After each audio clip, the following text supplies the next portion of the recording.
এনসিপির অন্যতম নেতা এবং এমপি আখতার হোসেন।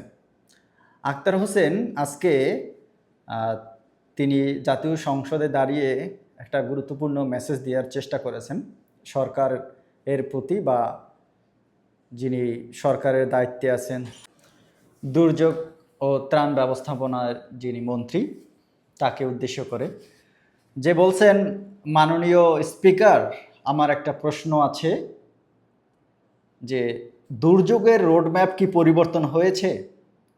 এর কারণ হচ্ছে এই কিছুদিন আগে যে বন্যা বা যে দুর্যোগটি হয়, তখন গত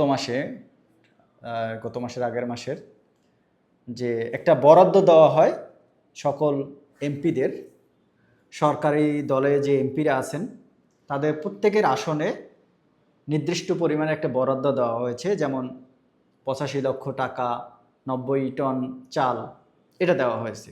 কিন্তু বেসরকারি যে এমপিরা রয়েছেন বা সংরক্ষিত আসনের নারীরা রয়েছেন, বেসরকারি বলতে বিরোধী দলের, সেই সব আসনে এগুলো দেয়া হয় না।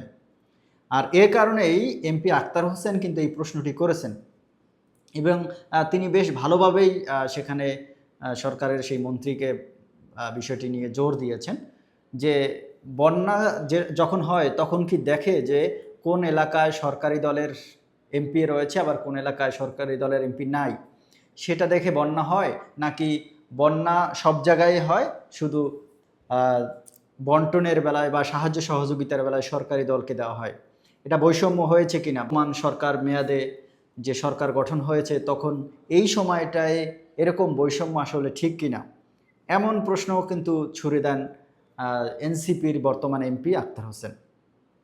এই বিষয়টা অনেক দিন আগে থেকেই আলোচনায় আসছিল যে সরকারি দলের এমপিরা বরাদ্দ পায়, যেমন রমজান মাসেও এরকম শাড়ি পেয়েছিল নাকি মনে হয় যেন, আবার এই যে দুর্যোগের সময়। তো এই বিষয়টা নিয়ে বিরোধী দলের মধ্যে বা বিরোধী দলের এমপিদের মধ্যে বেশ আলোচনার সৃষ্টি হয় বা আলোচনা হয়।